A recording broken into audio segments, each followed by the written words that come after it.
Contract का दूसरा step होता है एक्सेप्टेंस। सबसे पहले हमने बात की थी प्रपोजल की। अगर ध्यान हो आपको प्रोसेस में, तो हम लोगों ने सबसे पहले बात की थी कि हमारा एक ऑफ़र आता है, ऑफ़र में एक्सेप्टेंस मिलता है, तब जा कर के बनता है प्रॉमिस।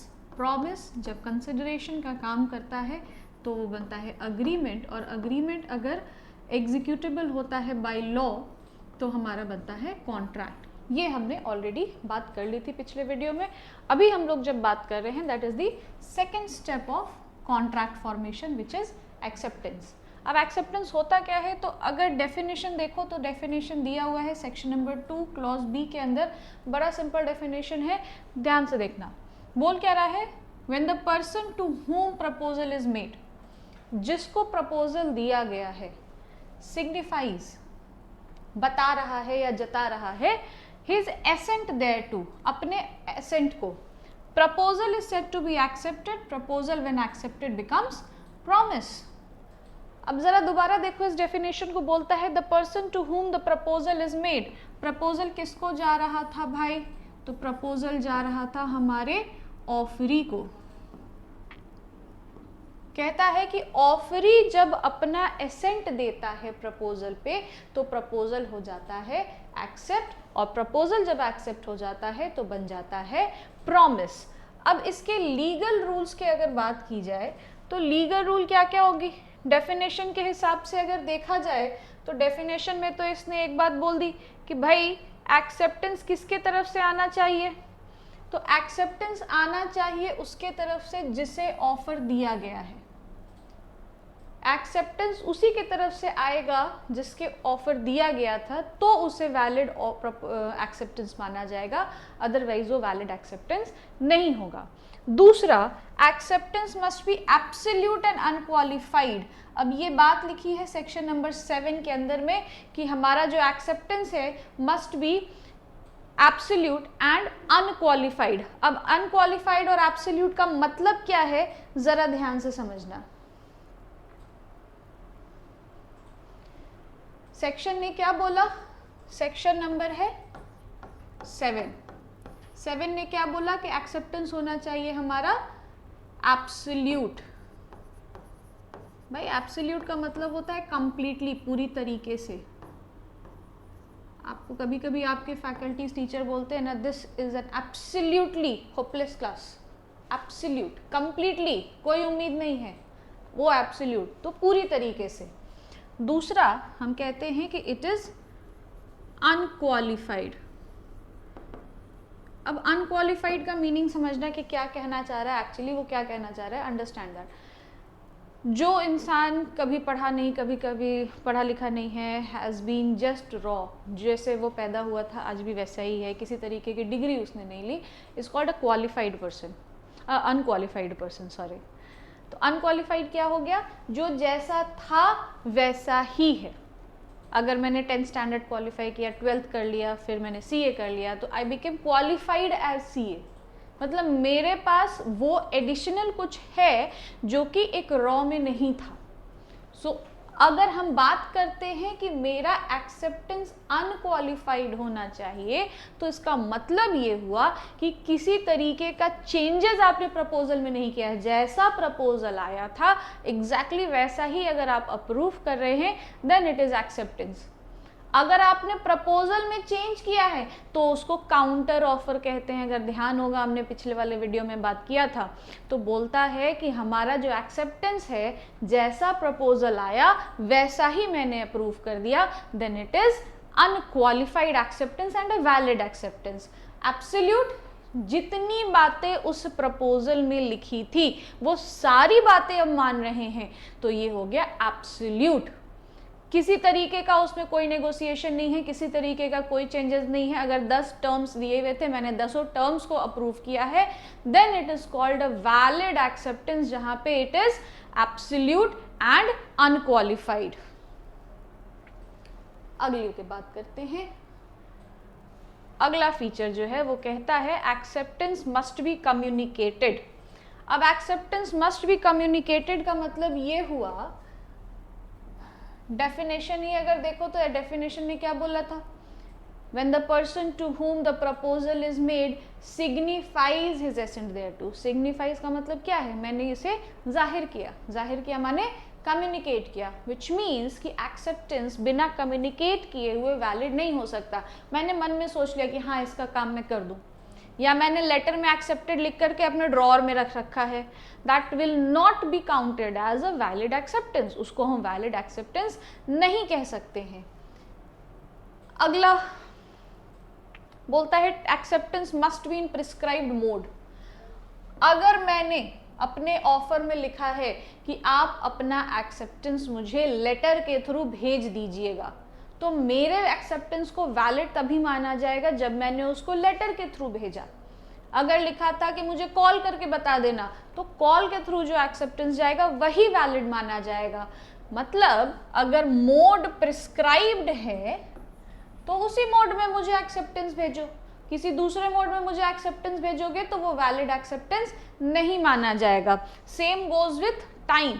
अगर मैंने बोल रखा है कि 10 दिन के अंदर अंदर मुझे एक्सेप्टेंस भेज देना, तो भाई 10 दिन के अंदर मुझे भेजना होगा।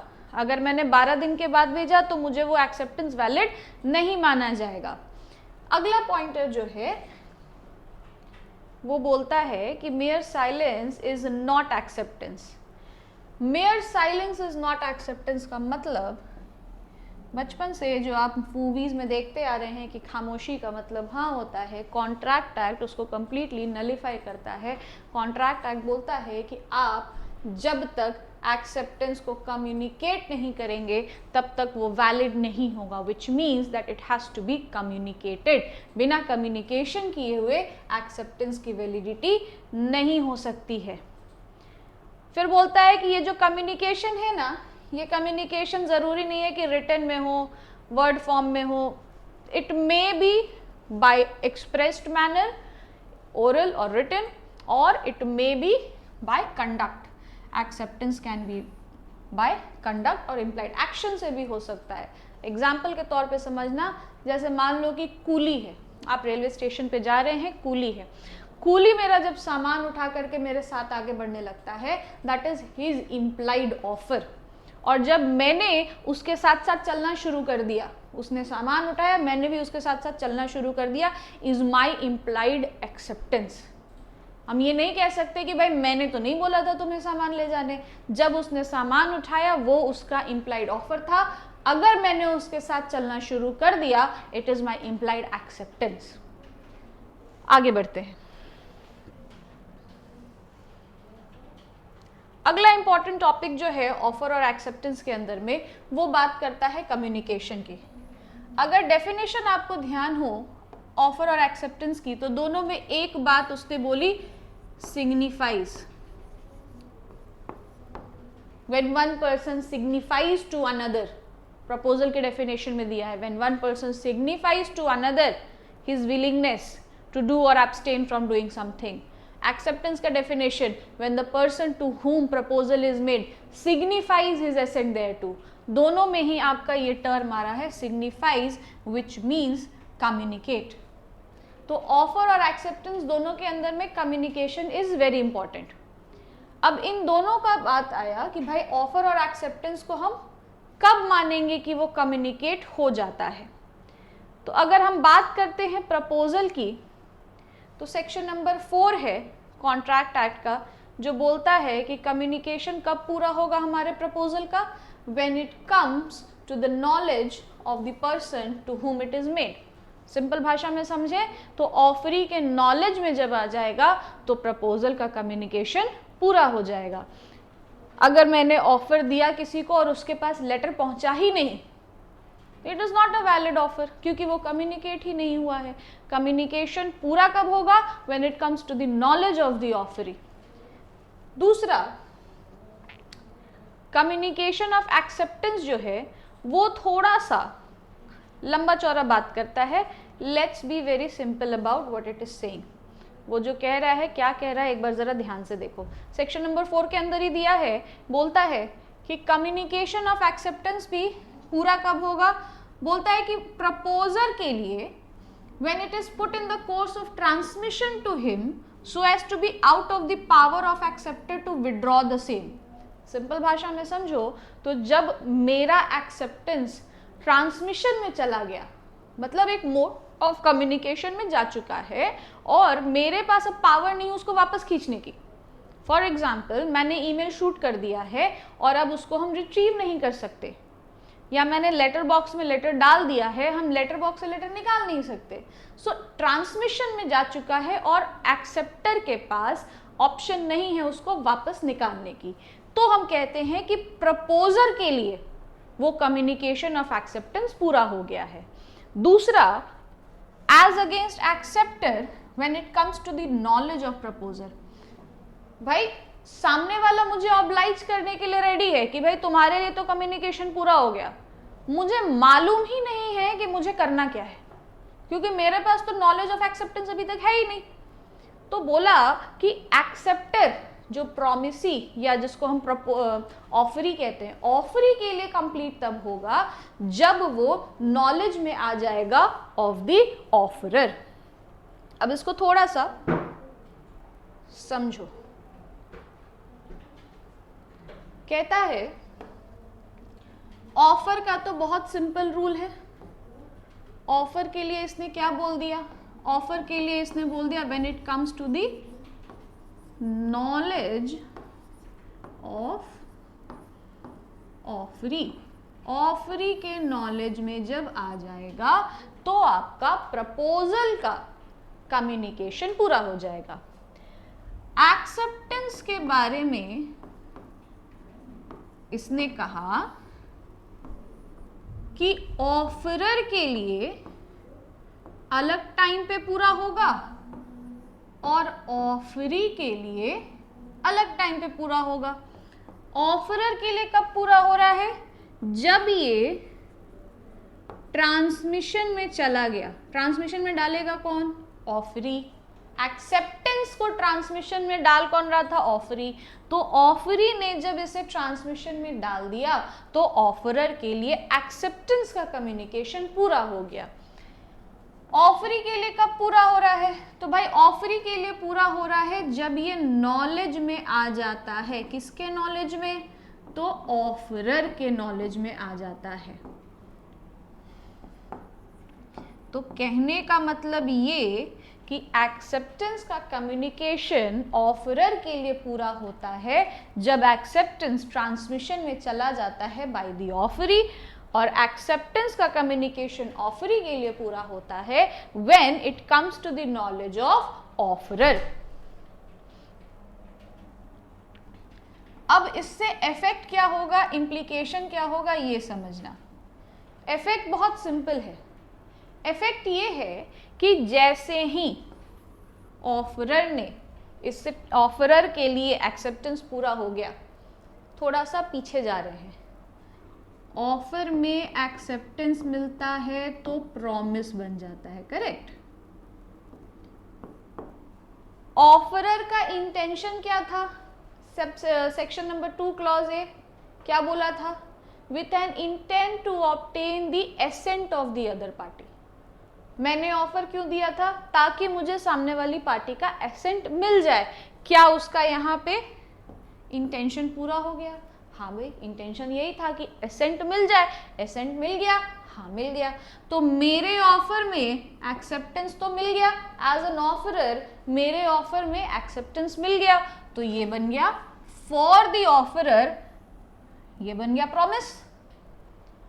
अब ऑफरी के लिए कब बन रहा है?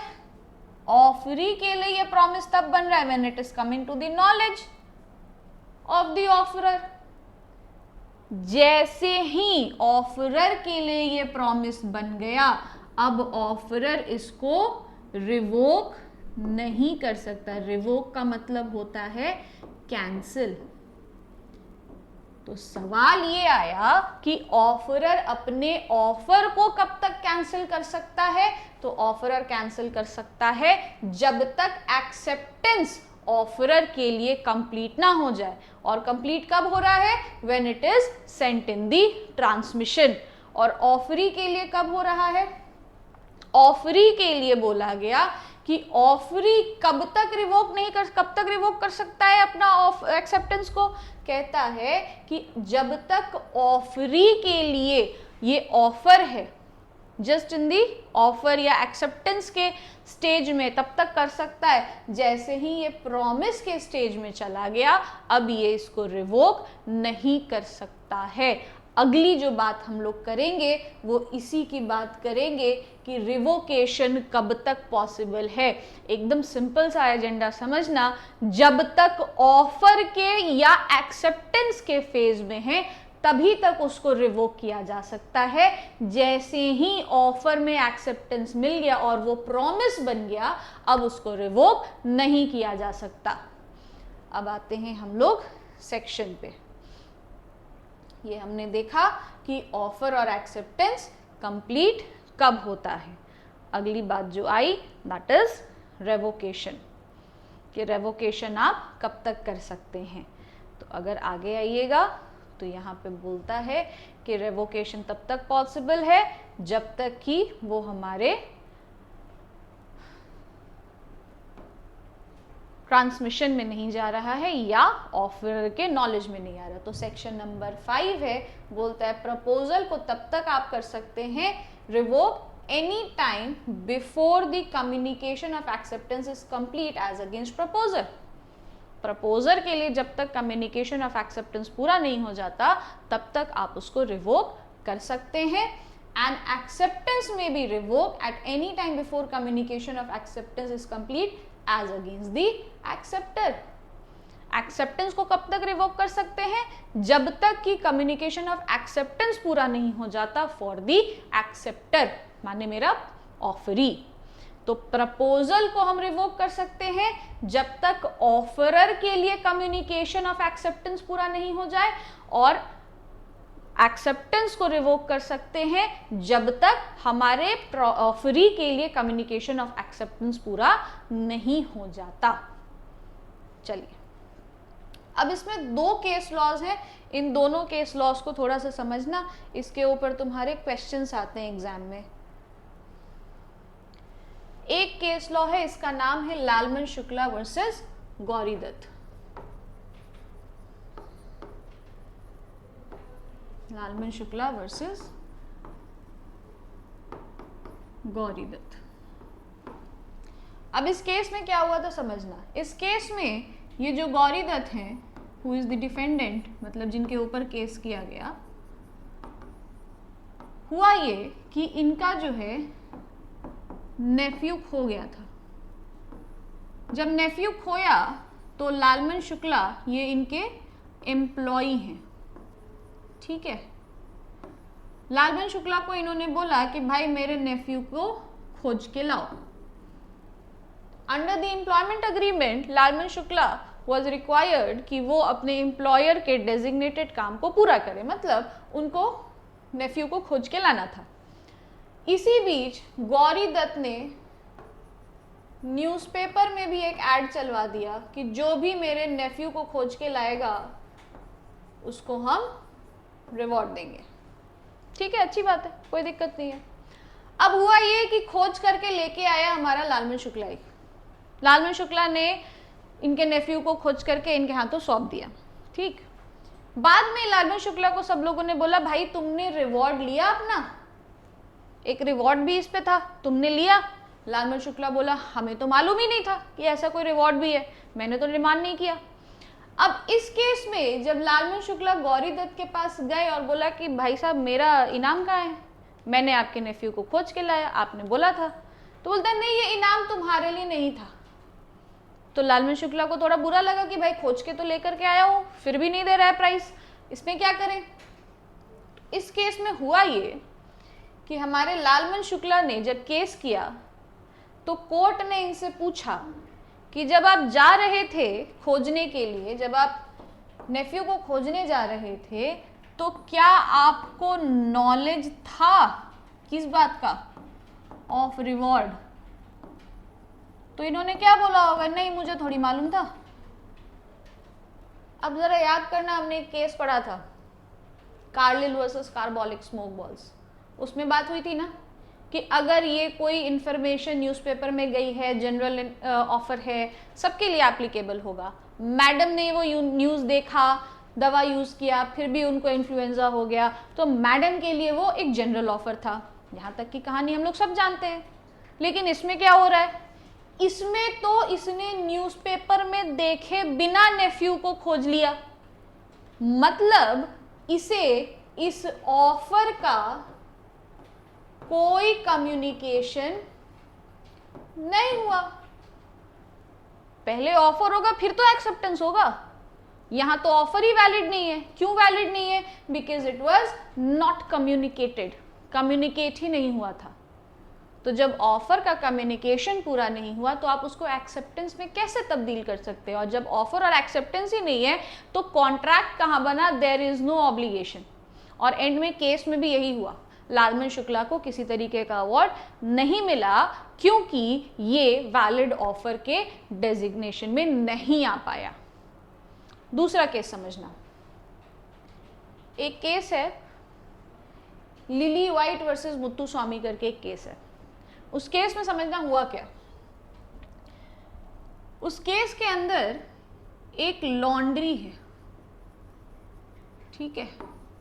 ये लॉन्ड्री ने बोला कि आपका हम जो भी कपड़े वो धो करके देंगे और अगर आपके कपड़े गुम हो गए या डैमेज हो गए तो हम इसका सिर्फ 25% वैल्यू आपको लौटाएंगे। अब समझना कितना अच्छा बिजनेस आइडिया है। मैंने किसी का लेट्स सपोज 10,000 का कपड़ा लिया, ठीक, मैंने उसको ड्राई क्लीन वगैरह कर दिया, बहुत खर्चा लगेगा तो मान के चलो 2,000 रुपया खर्चा हुआ, ठीक है। अब मैंने इसको बोल दिया कि भाई तुम्हारा तो ये खो गया, मेरे से मिल नहीं रहा मुझे, कितने पैसे देने पड़ेंगे मुझे इसे? 2,500 रुपये। मैंने इसको ब्रांड न्यू कर दिया और इसको मैंने रीसेल कर दिया। 10,000 का था, चलो 10,000 में बिक ही जाएगा, पता थोड़ी चलेगा। अब इसने यहाँ 2,000 खर्चे, यहाँ 2,500 खर्चा, टोटल खर्चा हुआ इसका 4,500 रुपया। उसके एवज में इसको 10,000 रुपये मिल रहे हैं। अभी भी ये 5,500 के प्रॉफिट पे, मान लो 10,000 में नहीं भी बिका, लेट्स से ये 8,000 में ही बिका, फिर भी 3,500 रुपये का प्रॉफिट है। गुड बिजनेस आइडिया, अच्छा है। अब यहाँ पे हुआ क्या कहानी में समझना, जो हमारे डिफेंडेंट थे उन्होंने बोला कि भाई मैंने जो इनको कपड़ा दिया था उसका ये 25% ही वापस कर रहे हैं। सामने वाले ने बोला कि भाई तो मैंने तो रिसीट पे लिख करके दिया था कि अगर डैमेज हो गया या भुला गया तो मैं 25% वापस दूंगा। कोर्ट ने यहाँ पे ये जजमेंट दिया कि अगर आपका दिया गया pointer is unreasonable even if it is communicated, it is not valid। मतलब कुछ भी आप अनर्गल पॉइंट लिख दीजिएगा और बोलिएगा कि मैंने तो बता दिया था, does not make it a valid point of contract। तो यहाँ कोर्ट ने यही बात बोली कि ठीक है आपने कम्युनिकेट किया था, but this is unreasonable and since it is unreasonable, contract का वैलिडिटी नहीं होगा, आपको वापस करना पड़ेगा, या तो कपड़ा वापस करो या तो उसका वैल्यू वापस करो। यहाँ पे हमारी कहीं ना कहीं बाध्यता आ जाएगी, ऑब्लिगेशन आ जाएगी। सो दिस इज अबाउट हमारा acceptance of the contract proposal. चलो, तो हमने 3 टर्म्स तो देख लिए, offer, acceptance and obviously promise. अब जब ऑफर और एक्सेप्टेंस मिला तो बना प्रॉमिस। प्रॉमिस जब सामने वाले के लिए कंसिडरेशन का काम करता है तो बनता है अग्रीमेंट, और अग्रीमेंट जब एनफोर्सेबल बाय लॉ होता है तो बनता है कॉन्ट्रैक्ट। तो the next topic of discussion will be contract.